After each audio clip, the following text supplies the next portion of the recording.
畫主裏邊嘅某個細節特別好奇啊，亦話你想同端姐分享佢嘅難忘回憶咧，都歡迎大家咧舉手示意嘅。咁呢個環節咧，我哋會請出兩位啦，因為時間關係，我哋會請兩位嘅幸運觀眾進行呢個互動。咁我哋會有精美嘅禮品咧送俾大家，所以希望大家咧可以踴躍參加嘅。好，咁而家互動環節開始喎。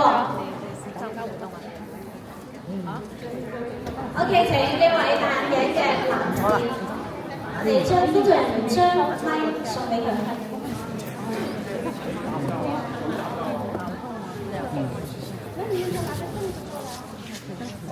端姐好，各位兄弟大家好，今日好似今次嘅活動嘅微信群入邊啦，我都見到有個朋友話佢好多年冇睇粵劇㗎啦，直至睇到端姐做洞庭良緣啦，佢就再出嚟睇翻粵劇嘅。個朋友喺唔喺度？我陣間上去揾佢傾偈。你好。咁我問題係咩咧？就係、我睇咗我自己就會思考點解咁中意睇端姐咧？我同啲朋友咧都發現睇端姐做戲咧，就覺得佢對角色非常之有層次感嘅。即係譬如我嚟講，因為我唔係文科生嚟嘅，我以前睇一啲好多唱段好長啊嗰啲戲咧係會悶嘅，好似玉簪記啊、陳妙常啊呢啲，同埋甚至端姐嘅狸貓換太子入邊咧，大家構主就睇得多啦。其實李飛佢都做過嘅，即係類似呢一類型嘅。我呢種人以前就唔明點樣欣賞嘅，但一睇到端姐，因為我好彩喺現場有睇，我就俾端姐你嘅層次感就吸引晒，完全唔覺得呢啲悶啊，或者個唱段多啊，或者個劇情平實啊，唔覺，完全就俾端姐好有嗰個感情吸引咗。咁我睇到首像入邊咧，原來梁建忠鐘叔都有同端姐講過，話佢有塑造感。咁我詞不達意啦，但係我同鐘叔我諗係所見係相同嘅。咁我想問下端姐，你自己嗰個所謂嘅塑造感你係點樣形成啊？或者你同我哋分享啲故事，你平時點樣用你呢個塑造感去打造啲咁好睇嘅角色俾我哋？多謝端姐。多謝。其實我又唔知點樣塑造不過咧，即係如果佢話演戲咧，首先我自己係中意，我好中意表演。咁其實作為一個演員，企喺舞台上係大家真係平頭品足，其實都幾大壓力嘅，我覺得。咁喺壓力當中，我哋點樣去釋放呢個壓力，或者係將個壓力係仲係一種動力？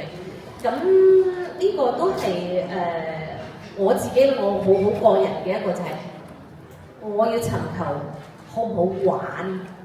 當然係你做一件事，你係玩住去做咧，你唔會咁辛苦。同埋咧，個壓力唔會咁大嚇，個橡筋唔會繃得咁緊。咁我覺得要好玩嘅就係你每一次去演呢一個人物嘅時候，你揾唔揾到一啲新鮮嘅東西去刺激你嘅表演？所以其實就算係一個戲或者一個角色，就算做好多年，就因為好多年，我自己又會成長。我可能亦都會有好多人生嘅經驗，咁我對呢個人物可能就唔似係我10年前嘅嗰種理解嚇，所以亦都我覺得演員係佢嘅藝術都係根據佢嘅人生經歷，佢會有所變化。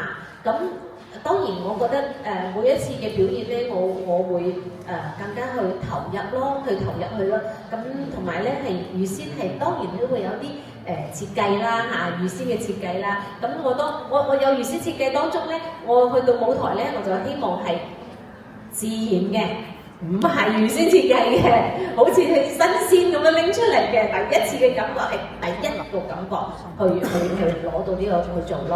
咁頭先你話提到嗰個玉簪記呢啲戲係我覺得好難演，因為實在太密太雅啦。咁我都係其實係喺前輩嘅曲裏邊，去慢慢去自己去領略。咁一個就係林小群老師嘅佢嘅原本同呂玉郎老師嘅呢個錄音記嘅一啲音頻片段，咁我係去聽。咁仲有就係七姐啦，林錦平老師佢唱嘅嗰個琴挑啦，呢啲都係非常經典嘅曲，我自己係好中意嘅。咁都係從佢哋身上同佢哋嘅表演裏邊去吸收一啲感覺，去咁樣去演咯。咁你話講到狸貓，咁因為我做構珠係都做咗好多年構珠咧，咁但係一做當中對手有李飛嘅，其實我哋對手演嘅時候人哋係點樣演嘅，咁我亦都會知，係咪？你一定要知道對手係點樣演，你先至可以配合嘅。咁所以喺到我去演李飛嘅時候，我又覺得好好玩。我覺得李飛喺冷宮7年，應該都呢個係嚴重嘅抑鬱症㗎啦，應該係。所以我喺表演嘅時候，我都會係會加啲係一啲有呢個情緒問題嘅一啲朋友嘅佢一啲症狀咁樣去表現啦。譬如有啲頭震啊，或者係深呼吸吸唔到氣啊，即係呢一類。咁我覺得可以擠入去我嘅表演裏邊咯。所以我覺得表演係好好玩嘅。首先係覺得好玩咯。我唔知大家睇到覺唔覺得好玩啊？總之我自己首先覺得好玩先啦。好啊，多謝。多謝。咁頭先咧，我哋照顧咗年輕嘅觀眾啦嚇，咁我想問下端姐一個刁鑽嘅問題。曾經有個朋友問我端姐做戲做得咁好，點解紅線女唔收佢做徒弟咧？咁後嚟咧，我了解到有冇咁回事。紅線女老師其實好想收你做徒弟，但係你唔夠膽。咁即係講紅線女想收你徒弟，你都唔夠膽應承。咁你後嚟點樣走一條又唔係紅線女腔，唔係紅腔嘅渠道，而發揮自己獨特嘅演技，而呢個吸引到咁多觀眾？我係想問呢個問題。有冇咁回事？係咪洪老師曾經要求收你做徒弟？洪老師咧，我覺得洪老師係一個非常非常重人才嘅一位大家。佢應該講話，你發現有好苗子，佢一定係中意嘅，佢係會好想去親手去培養嘅。嚟，我呢位同學瓊霞啦，當時喺我哋班裏邊咧，瓊霞嘅聲音係天籟，呢個係無可置疑嘅聲音。即係我自己嘅條件咧，我冇咁靚嘅先天嘅聲線，所以唔敢掂，真係唔敢掂。至於話洪老師其實有嚟過我哋學校嗬，瓊霞嗰時嚟過我哋學校去挑學生，亦都有嘅。咁所以嗱，你聽下呢位就係洪康前人，我冇咁樣嘅咁好嘅條件去學洪康，所以會驚住真係學唔成係嘛？咁我覺得但係咧有一啲唔同嘅派別啊，譬如方腔啊、寶腔啊嗰啲，佢冇咁高嘅嗰個聲線嘅要求，咁我覺得我都可以學嘅。咁所以其實我學嘅只要中意聽我就會學，就唔係話去刻意去學邊個。咁但係當然係會有側重啦。譬如你話我唱李寶瑩嘅，當時有好多卡帶，佢好多曲嘅，咁我就成日聽跟住唱，咁慢慢去吸收咯。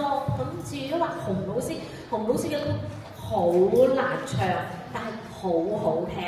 我哋以前喺粵劇學校嘅教材基本上都係洪老師嘅歌為主嘅，咁所以你話我係咪冇學到咧？唔係，只不過係做唔到嘛，做唔到冇辦法㗎，係咪？咁我就所以係你話點解慢慢去形成自己嘅一個表演嘅風格？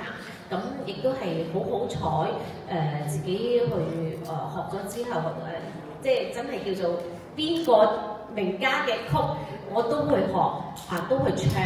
咁可能潛移默化多少少國家嘅都可能領略到少少落嚟啦咁樣。咁而且係喺戲裏邊，我覺得能夠運用到幾多得幾多嚇。咁又亦都係好好彩，即係話我嘅表演出嚟，可能能夠得到觀眾嘅受落，觀眾中意。咁呢個就好彩咯，我只能夠咁講啦，係咪？咁又都係嗰句啦，我所謂覺得好彩就係自己有中意嘅事又做得到，大家又中意嘅，咁我就覺得係呢個係幸運啦。咁仲有一個就係平台好重要，平台我係企喺廣東粵劇院呢個平台，呢個平台你去表演，觀眾可能看高一線。大家嘅配合亦都係精英嚟同你配合，所以一個戲裏邊唔係淨係話你獎咪主你唱得好好聽做得好好睇，其他冇人配合你，你係唔可能好聽，唔可能好睇。所以呢個平台俾到我係呢個係個最根本嘅係一個好平台，有好嘅領導去俾機會你能夠俾觀眾睇到你。所以呢個係好重要嘅，咁亦都係我亦都估唔到退休啦，就會我哋劇院、曾院、張院各位院長仲會咁大力去支持，去出一本手帳簿，咁我覺得係非常非常幸運，所以喺度亦真係好衷心咁樣感謝廣東粵劇院對我嘅栽培嘅。多謝姐姐，亦都多謝兩位以前粉絲嘅參與。咁下邊咧有請兩位上嚟，我哋要送出嘅呢個獎，有請兩位。就係咧，係咩咧？就係我哋端姐呢個新書，佢係親手送俾你，然後仲有係帶有佢嘅親筆簽名嘅。恭喜兩位幸運兒！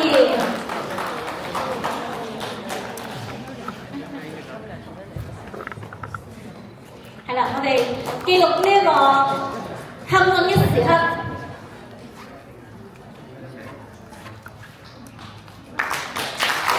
多謝兩位朋友嘅熱情參與，記得點讚關注我啦，麼麼噠！